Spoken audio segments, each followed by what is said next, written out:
I was on the silent retreat, a funny thing happened, so I'm going to read that part.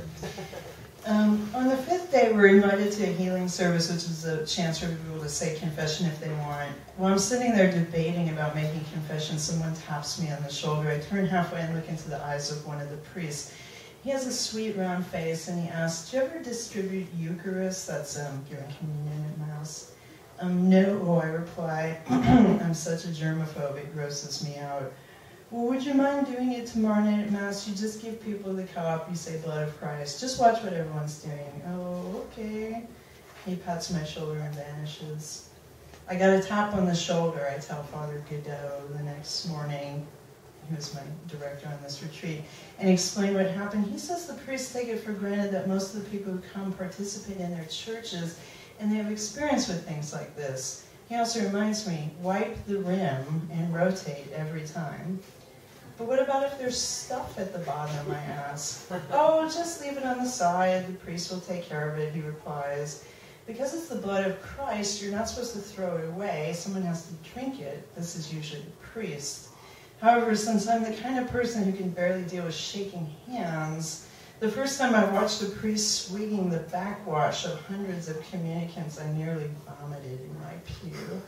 Now it's just routine, but I still shudder and hug myself when I see it happening.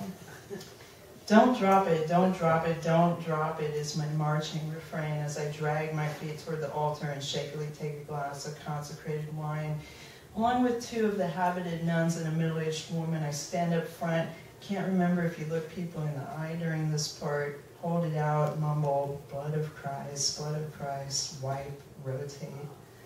I look up to see the snoring Franciscan who's been keeping me up at night standing in front of me. The guy in the room underneath mine was the loudest snorer I've ever heard, and he was a Franciscan friar, so. He walks around most days in shorts and t-shirts, but he changes into his rough-spun, rope-belted Franciscan robe at Mass. When our eyes meet, I probably grimace from nerves, but he smiles, and his face, weathered and bearded with protruding teeth and beetling eyebrows, is transformed into the most beautiful thing I've seen all week. God forgive me, I think, as he hands me back the cup. Comparing myself to all these devout Catholics has made me into a rotten-tempered bitch. The nuns, the other laywoman, and I all shuffle over to the side table to put down the glasses, but the nuns stop and drink the remaining wine out of theirs. The laywoman follows suit. Then, to my horror, they go even further. They take a little thing of water, pour it in, swish it around, and drink that too. Oh my God, I'm going to vomit in front of everyone, I think. But I lean my head back and pound the wine down. I don't want the nuns to think I'm an apostate. Then I put the water in and drink that too. On the way back to the pew, a list of orally transmitted diseases scrolls through my mind.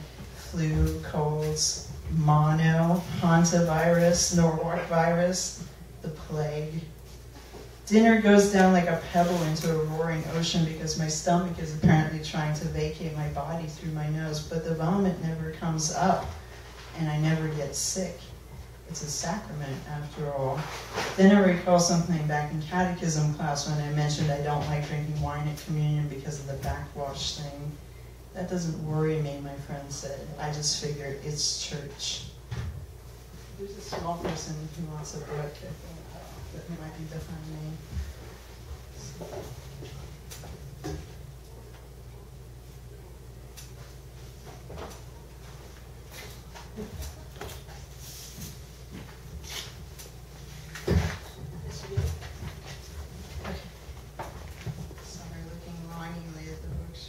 I know that feeling. Did you guys want to ask anything, by the way? I'm sorry, I said I would stop, and I didn't. So saying that you have a choice, you don't have to take the cup if you want to. I don't normally, but it was really like I always sit in front, so I wanted the first one.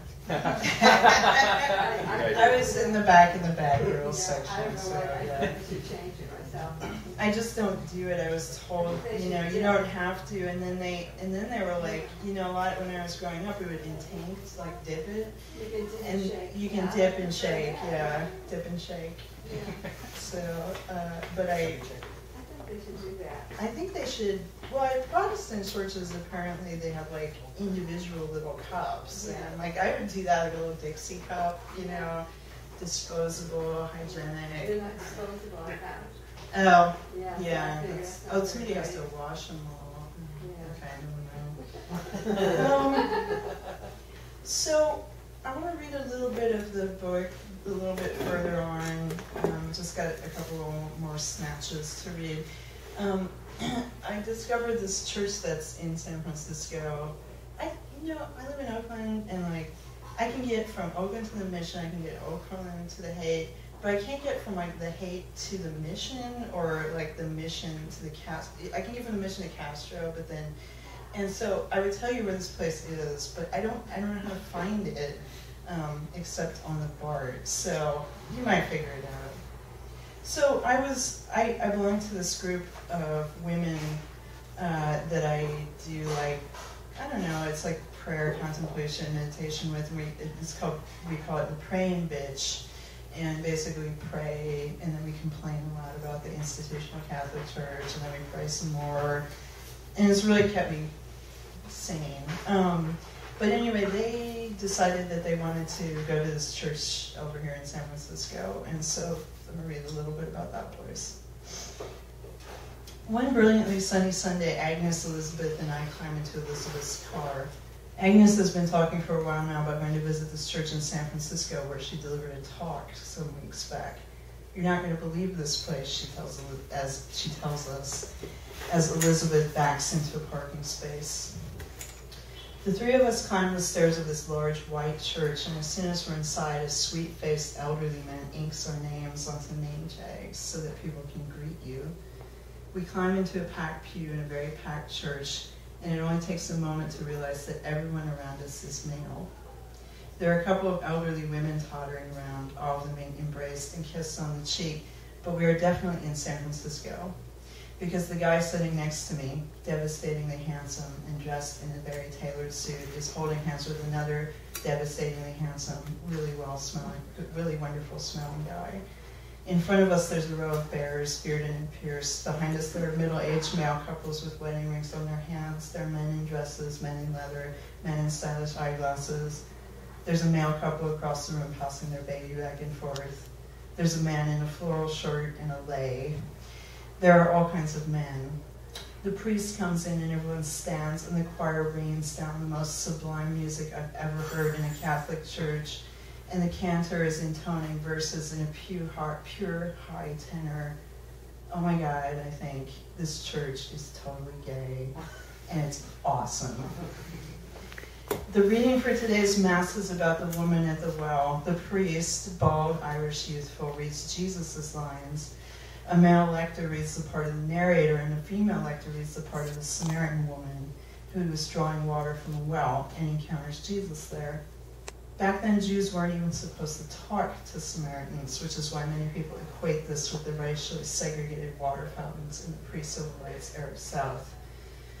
Jesus asked the woman for a drink, and they begin talking. When the priest and the lector are reading back and forth, a new meaning begins to emerge from the verses I've heard so many times. Hearing them again, surrounded by people who radiate affection for one another and for this place, the message of the passage is changing. When we sing the hymn, All Are Welcome, back at my home church, I always think, not really. According to the Vatican, gay people aren't welcome, people from other faiths, unbelievers. But here in this church, with my friends around me, I think, yes. When Jesus asks the woman if she's married and she says no, he replies in a teasing way, you've actually been married 5 times, and the man you're with now is not your husband. Sir, says the female lector in response, you must be a prophet. The whole congregation laughs because it's clear what they're doing. They're flirting. This woman, like all of his disciples, is falling in love with Christ. That's what the priest says in his homily. Lent is when we flirt. God seduces us. And then on Easter, we fall in love. He adds a message I'll never forget, that what Jesus is showing us in this conversation is a message of radical inclusion. And this congregation, more than any other church I've ever been in, epitomizes that Instead of sitting stupefied, they nod and laugh and sing, and after Mass, everyone goes downstairs for coffee. Afterward at brunch, as we're eating and marveling, that was one of the best liturgies we've ever attended. A middle-aged male couple keeps waving us over. They remember Agnes from the time she spoke here, and they ask how we like the Mass. Amazing, I say. It's just amazing. One of them smiles and grabs my hand. You know, he says, with a wink, it's the best happy hour in town.